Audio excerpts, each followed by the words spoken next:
স্বাগত চর্চার আজকের আয়োজনে। ত্রয়োদশ জাতীয় সংসদের যাত্রা শুরু হয়েছে। আজকেই বেলা 11টায় সংসদের প্রথম অধিবেশন শুরু হলো।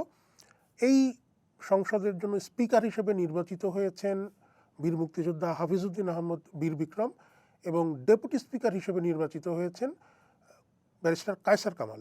কায়সার কামাল ভূমি প্রতিমন্ত্রী ছিলেন, এখন তিনি ডেপুটি স্পিকারের পদ সামলাবেন এবং সংসদ পরিচালনায় স্পিকার হাফিজউদ্দিন আহমদের সহায়তা করবেন। কিন্তু সংসদের স্পিকার এবং ডেপুটি স্পিকার নির্বাচনের যে নিয়ম, সেই নিয়মের এইবার একটু ব্যতিক্রম হলো। ব্যতিক্রমটা কি?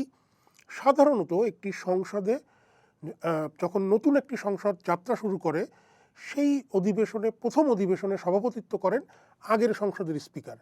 এবার কিন্তু তেমনটি হলো না। আমরা অনেকেই জানি যে 2024-এর গণঅভ্যুত্থানের পর, মানে 5ই আগস্টের পরদিন রাষ্ট্রপতি মোহাম্মদ শাহাবুদ্দিন সংসদ ভেঙে দেন। এরপরে সেপ্টেম্বর মাসে দ্বাদশ সংসদের যিনি স্পিকার শিরিন শারমিন চৌধুরী, তিনি পদত্যাগ করেন। ডেপুটি স্পিকার শামসুল হক টুকু বিভিন্ন মামলায় ফৌজদারি অপরাধে কারাগারে বন্দী।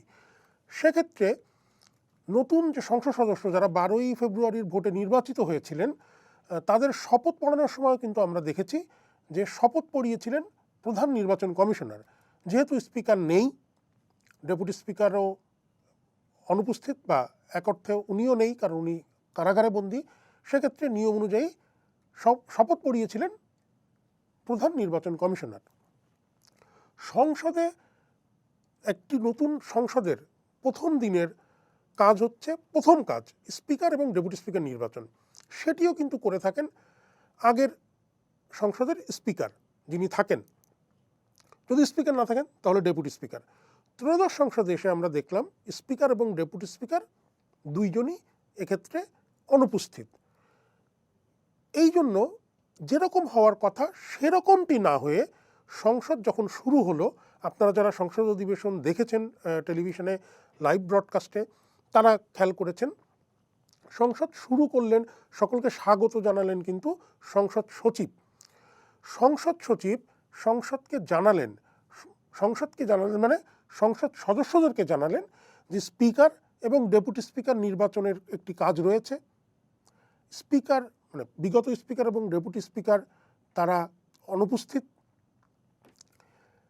তাহলে করণীয়টা কি? সংবিধান, কার্যপ্রণালী, বিধি, সব যেই নিয়মগুলো আছে সেগুলো তুলে ধরে তিনি সংসদকে বিষয়টা জানালেন। তারপরে যে এই যে স্পিকার এবং ডেপুটি স্পিকার নির্বাচন, সেই নির্বাচনের যে পদ্ধতি, সেই পদ্ধতিটা তো পরিচালনা করার জন্য সংসদে একজনকে সভাপতিত্ব করতে হবে। এক্ষেত্রে নিয়ম আছে যে সংসদ একজনকে ঠিক করবেন যে তিনি সভাপতিত্ব করবেন।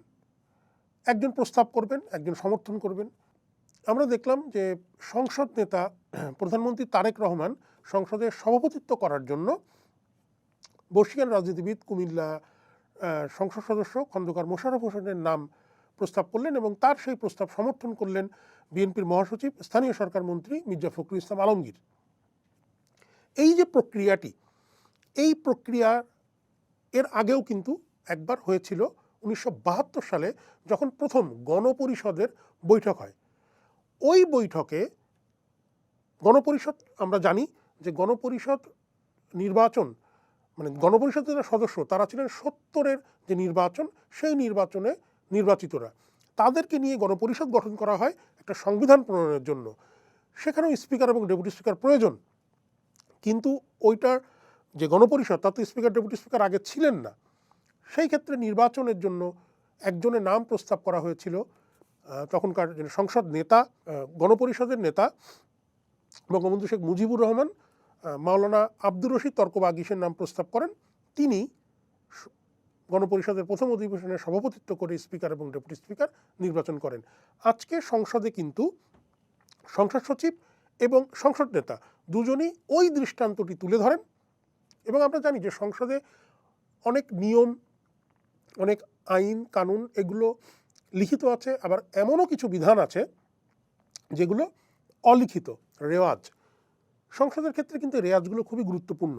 এক্ষেত্রে নিয়মটিও আছে, কিন্তু রেয়াজের যে দৃষ্টান্ত সেটা কিন্তু সংসদ নেতা এবং সংসদ সচিব দুজনই তুলে ধরে খন্দকার মোশাররফ হোসেনের নাম প্রস্তাব করলেন। তারপরে খন্দকার মোশাররফ হোসেন সংসদে সভাপতিত্ব করে প্রথমে স্পিকার নির্বাচিত করলেন। একজনেরই নাম ছিল হাফিজউদ্দিন আহমেদ বীর বিক্রম, এবং সেই নির্বাচনটি হয়ে যাওয়ার পরে তিনি ডেপুটি স্পিকারের নির্বাচনের প্রক্রিয়া শুরু করেন। সেখানে কায়সার কামাল নির্বাচিত হন ডেপুটি স্পিকার হিসেবে। এরপরে যে একটা নিয়ম আছে যে স্পিকার এবং ডেপুটি স্পিকার তারা রাষ্ট্রপতির কাছ থেকে শপথ নেবেন। সংসদের এই ধরনের কার্যক্রম যখন চলে, এই যে স্পিকারের শপথ, ডেপুটি স্পিকারের শপথ, বা যখন বাজেট উত্থাপন হয়, এই সময় কিন্তু সংসদে রাষ্ট্রপতি উপস্থিত থাকেন, এবং আজকে কিন্তু রাষ্ট্রপতি বক্তব্যও দেবেন।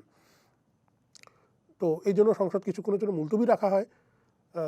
নতুন স্পিকার আবার সংসদের অধিবেশন শুরু করবেন।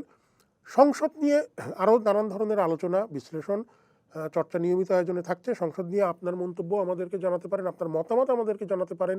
কেমন সংসদ আপনি চান, সংসদ কী ধরনের আলোচনা আপনি সংসদের কাছে আশা করেন, সে বিষয়ে আপনার মতামত চর্চার ইউটিউব চ্যানেল এবং ফেসবুক পেজে দিতে পারেন। চর্চার সঙ্গে থাকুন।